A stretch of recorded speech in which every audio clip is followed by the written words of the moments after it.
Welcome to Beyond Our Focus. I'm Stefan, this is Amanda, and this is Unlocking the Beyond, where we delve into strange and weird stuff and try to tell you things about it. Kind of, sometimes. Maybe. Every once in a while. Interesting. Yeah. Today is May 8th, and today is our supernatural episode Dun, dun, about dun. ghostly, ghouly things that I think can be Sure. invisible. I'm leaving. That was the ghost that's coming through the wall. Oh, Come okay. That's coming through the wall. on. Yeah, of course. So, What ghostly ghoul thing are we going over today? today we're going over a supernatural phenomenon more than a supernatural being, I guess. It's weird because it depends who you are and how you look at it. We're going to be going over tulpas. Tulpa. Now, my first experience with tulpas... Topic. I love that movie, by the way. I do. I absolutely love it. I really love that movie. The first one. Here. Yes. There's been other things. No, the first one. The first one. What was the name of it? Cutting Edge. Cutting Edge. I always forget the name. The Cutting Edge. I love the movie. It's fantastic. But I always... Topic. Over and over and over. Yes. Yeah. So, tulpa, not tulpic. I mean, they're close. Are they? Are they really? I need Maybe not so much. I need a Thor gif right here. Is it really? Oh, God. Okay. Anyway. What an interesting way to start this one out. Ghost and Topics and Thor. Yeah. Yay. Welcome to the show. Yeah. So, this is going to be a bit of a weird one because tulpas apparently are seen as multiple different things. The first time I ever experienced even hearing the word tulpa was from Supernatural. So, Where we hear most things. yeah. Probably not the best, most knowledgeable thing to go off of. Well, but- I mean, they just spit ghostly and ghouly things at all times, and demons and angels and all kinds of fun stuff. It's all in there. So what happened with them pretty much is they went to a house that was considered haunted, and they're sitting there trying to defeat the ghost, and they can't figure it out, only to find out that researching the house, the place isn't even haunted. There is nothing in the backstory that says this place, anybody died here, nothing happened here. And then, yet they find a website that has the story of this guy that apparently died there. And it's well written. It has character names, death, what happened, everything. And so many people are passing around this guy's name. They're passing around his story. It's become an urban legend pretty much. And because so many people are believing in this story, he's come to life. Mothman. Yes. Maybe that's what it is. The Mothman. Is Mothman a tulpa? It might be a tulpa. That explains how he's seen, how he disappears, where he goes, how he gets there. Mothman's a tulpa. It's very believable, Bam. actually. True fact. We laid it on here. You got the scoop. Yes! That would actually make a lot of sense. But apparently, because these people gave this thing so much energy and so much attention, it manifested. And I don't remember how to beat a tulpa. I'm sorry. But We come to you for all the facts we need to know. I'm sorry. Because, I don't know. I think it had something to do with not believing in the thing anymore. And that doesn't really work. And it's not like you can just crash the internet, so. Yeah, I mean, Momo's still out there wandering around, probably. Oh, great. Let's have Momo manifest somewhere. That'll be a great idea. It had chicken legs and everything, okay? It was slightly terrifying. If that thing just walks across the road one night because a bunch of people believed in it, I'm done. It would be interesting. Yeah. So apparently there is that version of a tulpa, because I have read into things where it is a manifestation of a collective conscious. Like people believing in something to where it gains enough energy to create itself, pretty much. Like McDonald's. Yes, like McDonald's. We'll go over that one day in life. One day. But... oh my god. But apparently there is another type of tulpa, if you would consider a true tulpa, like what an actual tulpa is. And that is a manifestation. What is it? I had it right here, and my phone shut off. Okay, a mental projection, pretty much. But pretty much, it's a being, a full being that is sentient and separate from the host, but it lives inside your mind. So can anyone else sees that tulpa? No. How do we know tulpa's real then? I don't know. I have no explanation for any of this, and I'm sorry, guys. I wish I did. The only thing I can say is that I don't know. It's like, well, apparently some people say it's kind of like an imaginary friend.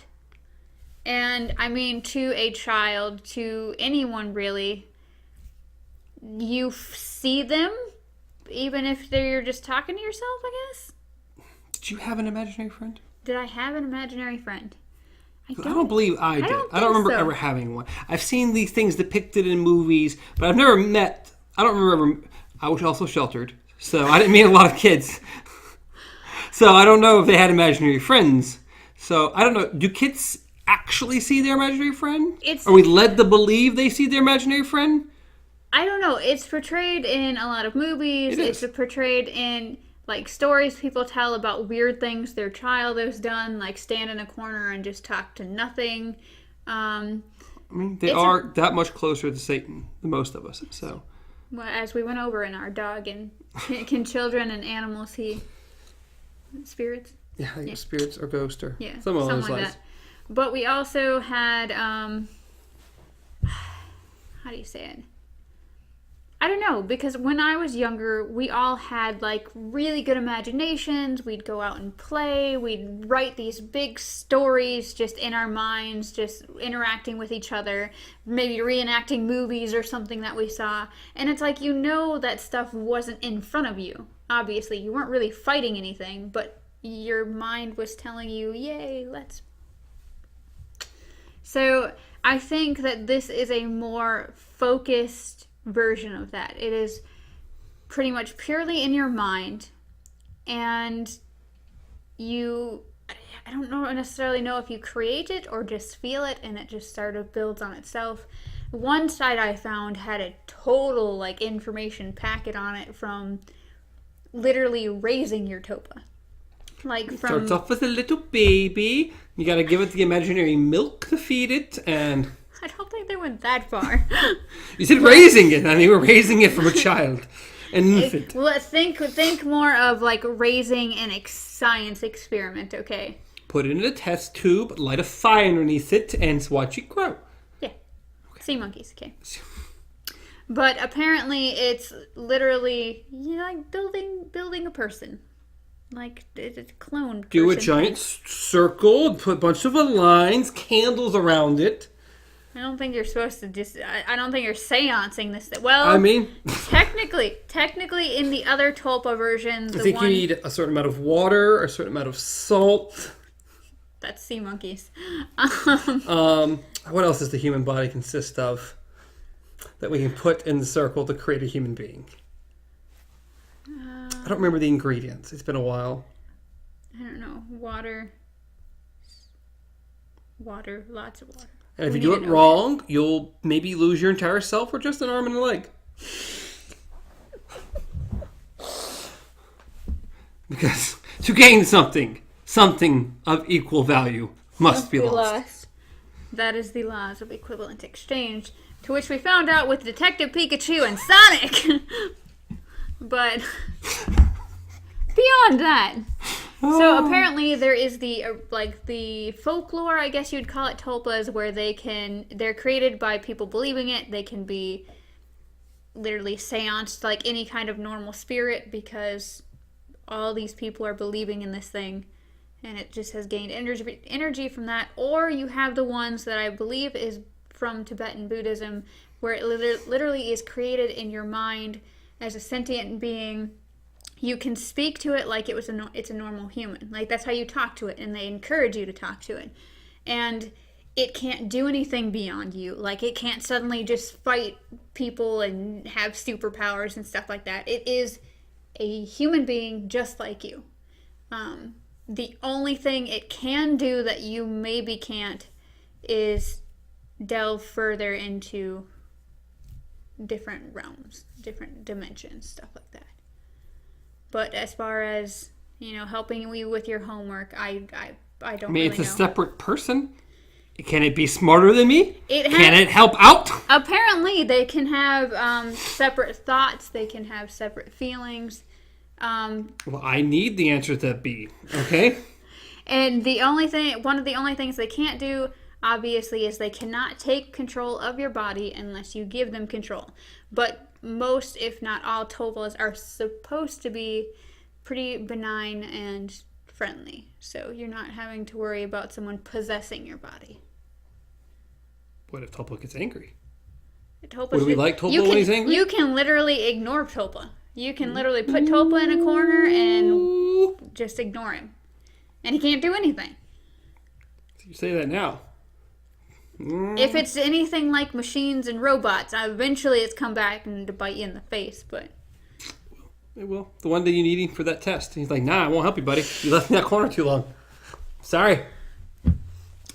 But no, this is one I'd definitely be interested in researching and further, just because it's just a weird concept to me. Like, I guess maybe because it's not that weird. Like, I feel like if there's any supernatural being besides a ghost that I've ever maybe gotten close to interacting with, it would be a tulpa. Which is, I don't know. It just sounds like an adult imaginary friend. And he's like, The only other thing that's kind of scary, because if you think about it, and you said this thing can take control of your body if you allow it to, is how many tulpas are you meeting in public at any given time? Even better question.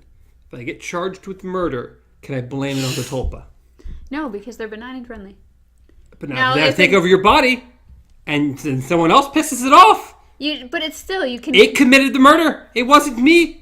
It was Tulpa. It was Sam the Tulpa. Not my fault. To which case you would just get tried. Yeah, I'm getting multiple texts. I don't know why. You would just be tried in like plea of insanity, and then you just go to a nut house instead. I think it's better than jail. So, what do you think about tulpas? Have you ever met a tulpa? Do you have a tulpa? Have you ever heard of tulpas in both ways? Because I'm sure if you're a fan of Supernatural, you have heard, of course, the original way that I told you. But, I mean, if you follow Buddhism at all, maybe you have heard of it and have a better grasp on it. Because I would love to hear more. Yes, I would love a better excuse to talk to myself in public. But hey, it's just, it's Sam the Tulpa. You don't technically have to talk to him out loud. But what if I want to? Then you can. Okay, then I want you questioning me when I'm talking to Sam the Tulpa. You just called him Tam now. Is it Sam or it's Tam? Tim Sam. Tim Sam the Tulpa. Now we have a mascot. Jeez. Tim Sam the Tulpa. You're a good friend, okay? Don't let me mean to you. On that note, guys. If you want some milk, you can grow up to be a big tulpa. Don't make me take that ghost away from you. Don't be mean to the ghost. Tam the tulpa. Well, on that note, like, comment, subscribe. That would be appreciated. We'd really appreciate that. As always, you can reach me at Stars Untraveled. Reach Amanda at KZ Pop. Reach the show at Beyond Our Focus. Everywhere, including Facebook. That's not how I normally go about this. Everywhere, including YouTube and podcast services around the globe. Maybe. California. Tulpa. Tulpas around the world? I mean, they would be, I would assume. Is there anything else? I think we are good. Tam Sam the Tulpa. And that's our official mascot. Yay! Tam Sam the Tulpa. One day someone's going to slap us. Till next time. Oh, long days and pleasant nights.